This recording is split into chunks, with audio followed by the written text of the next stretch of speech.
වචනයක් කතා කරනත් අවස්ථාවක් කරගන්නවා. ඒකට හේතුවකුත් තියෙනවා. ඒ හේතුව තමයි මගේ දරුවන් 3 දෙනෙක් මේ පෙර පාසලේ ඉගෙනම ලැබුවා. ඒ නිසා වචනයක් කතා කිරීම මගේ වගකීමක් කියලා මම හිතනවා මේ පෙර පාසල ගැන. මේ මගේ තුන්වෙනි බබා. එතකොට මේ තුන්වෙනි බබාගේ අවස්ථාව තමයි මේ අවස්ථාව.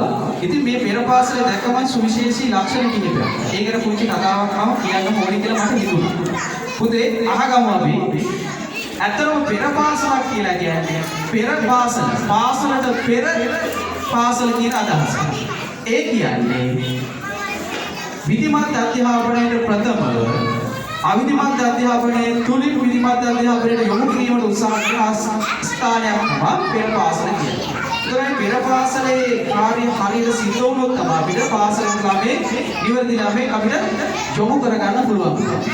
ඒ කටයුත්ත මම හිතන්නේ මේ පෙර පාසල තුලින් ඉතා සාර්ථකව සිදු වෙනවා කියලා මම දකිනවා.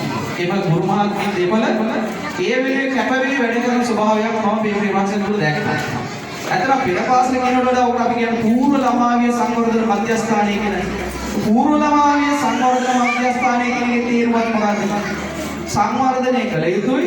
සංවර්ධනය කිරීම පෙර සංවර්ධනය කිරීම තමයි මෙම ස්ථානයේ සිද්ධ වෙන්නේ. අතරම ළමයේ සංවර්ධනය වෙන්න ඕනේ මොනවද? දැනුම, ආකල්ප, කුසලතා. මේ තුන සංවර්ධනය කරන්න ආරම්භ කරන ස්ථානය තමයි මෙතන. ඒ තුන පිළිබඳ අවබෝධයක් තිබෙන අයෙකුට පමණයි ඒක නිවැරදිව සංවර්ධනය කරන්න පුළුවන්. මම හිතනවා මේ පෙර පාසලේ ඉන්න ගුරු මහත්මියන් දෙපළ ඒ පිළිබඳ හසල දැනුමක් තියෙන දෙන්නේ.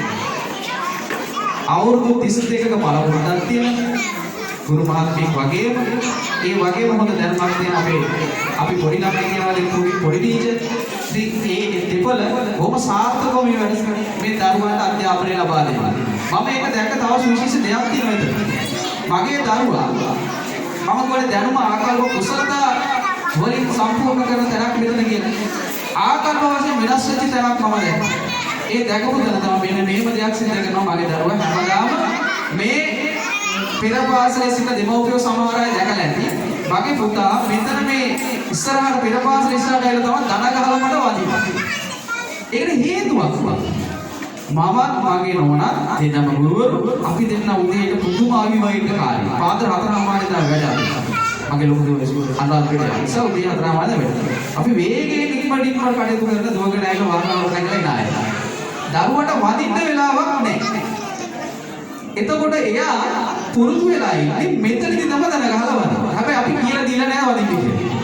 ඒක කියලා දීලා තියෙන්නේ පෙර පාසල. අපිට කියලා දෙන්න බෑ අපි ගුරුවරු උනා දෙමව්පියෝ නිසා අපි බලයෙන් හද ගන්නවා වගේ දෙයක් වෙනවා ගෙදරදී අපි ඔක කියලා දෙනවා. හැබැයි පෙර පාසලදී ඒක කියලා දීලා තියෙන නිසා අපේ බබාට මතක් කරනවා මෙතනින් හරි වදින්න. සමහර අවස්ථාවල ගේට්ටුවේ ඇතුළට යන්න හදලා ආපහු ආවිලා මට දන ගහලා වදින්න. ඇයි මේ පෙර පාසලේ ටීචර් මතක් වෙනවා මෙතන එනකොට පෙර පාසල දකින්නවා මට මෙහෙම දෙයක් උගන්වලා තියෙනවා අපේ ටීචර්ස් කියලා. ඒ නිසා වදිනවා. ඒතර මම එහෙන් දැක්කේ මගේ දරුවගේ ආකල්ප වශයෙන් යහපත් ආකල්පයක් ගොඩනගලා තියෙනවා මේ පෙර පාසල තුල. එයා ඒක දිගට කරලා අද වෙනකොට ඒක පුරුද්දක් බවට පත් වෙලා යහපුරුද්දක් බවට පත් වෙනවා. අන්න ඒ විදිහට මම හිතන්නේ සියුම් මේ ගුරුවරු දෙපළ මේ පෙර පාසලේ දරුවගේ අධ්‍යාපනයේ ගොඩනගනවා.